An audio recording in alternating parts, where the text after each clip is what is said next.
আবারও আলোচনায় পদ্মা সেতু। এই প্রকল্পে দুর্নীতির ষড়যন্ত্রের অভিযোগ থেকে কানাডার কোম্পানি এসএনসি লাভালিনের সাবেক ৩ কর্মকর্তাকে খালাস দেওয়ার পর ওই সময়ে সরকারের অভিযুক্তরা বলছেন যে এই রায়ে পদ্মার ঘোলা পানিতে মাছ শিকারের রাজনীতির অবসান হয়েছে। আর ওই অভিযোগ যে বাংলাদেশ সরকারের বিরুদ্ধে ষড়যন্ত্র ছিল তাও এখন প্রমাণিত। যদিও বিএনপি বলছে যে আদালত এসএনসি লাভালিনের ৩ জনকে খালাস দিলেও সরকার সংশ্লিষ্টদের নির্দোষ বলার কোনো সুযোগ নেই। জুনায়েদ খানের রিপোর্ট। ঘুষ লেনদেনের ষড়যন্ত্রের অভিযোগ তুলে 2012 সালে পদ্মা সেতু প্রকল্পে অর্থায়ন বন্ধ করে দেয় বিশ্বব্যাংক। এরপর সরে দাঁড়ায় অন্য দাতা সংস্থাগুলো।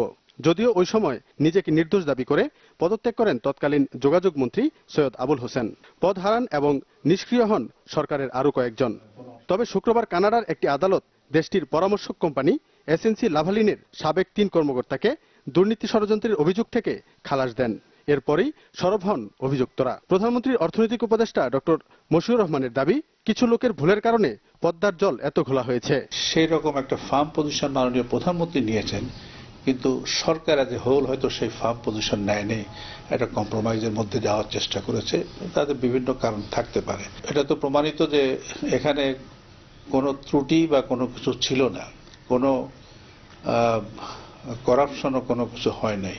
অর্থাৎ বিশ্বব্যাংকে যারা এটা বিচার করেছেন তাদের বিচার বুদ্ধির একটা ঘাটতি আছে, এবং সে ঘাটতিটার মূল কারণ আমার যেটা মনে হয় সে হলো তাদের পদ্ধতিগত ত্রুটি। তার মতে ওই সময় যাদের সম্মানহানি হয়েছে তাদের ক্ষতিপূরণ পাওয়ার অধিকার রয়েছে। সেই সাথে বিশ্বব্যাংকের সাথে ভবিষ্যৎ বাংলাদেশের সম্পর্ক কেমন হবে তাও নির্ধারণ করবেন প্রধানমন্ত্রী। উপদেষ্টা হিসেবে মাননীয় প্রধানমন্ত্রী যদি আমার কাছে জিজ্ঞাসা করেন যে তুমি কি মনে করো, তাহলে আমি ওনার কাছে আমার মত তখন প্রকাশ করতে পারি। তো এটা একান্তভাবে মাননীয় প্রধানমন্ত্রী এবং ক্যাবিনেটের ক্ষমতার অধীন।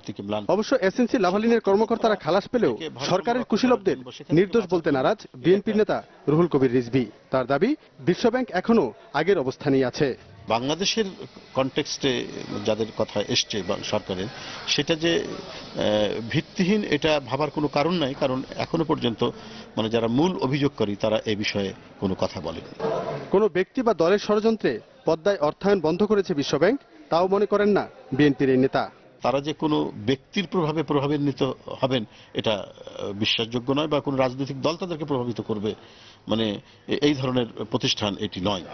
জুনায়েদ খান, চ্যানেল 24, ঢাকা। ষড়যন্ত্র করে পদ্মা সেতুতে বিশ্বব্যাংকের অর্থায়ন বন্ধ করেছেন ডক্টর মোহাম্মদ ইউনূস। সকালে সচিবালয়ে এই অভিযোগ করেন বাণিজ্যমন্ত্রী তোফায়েল আহমেদ। এদিকে পদ্মা সেতুতে দুর্নীতির অভিযোগে ক্ষতিগ্রস্তদের মামলার পরামর্শ দিয়েছেন আইনমন্ত্রী আনিসুল হক। নোবেল বিজয়ী তার নাম এসেছে, হিলারি ক্লিন্টনের নাম এসেছে। আজকে তারা কি করে এবং বিশ্বব্যাংকের তৎকালীন গভর্নরকে নির্দেশ দিয়ে এই অপমানজনক কাজটি তারা করবার চেষ্টা করেছিল, এটা মিথ্যা অপবাদ দিয়েছে। আজকে এটাই প্রমাণিত হয়েছে। আমাদের মর্যাদা হানি করার যে চেষ্টা করা হয়েছে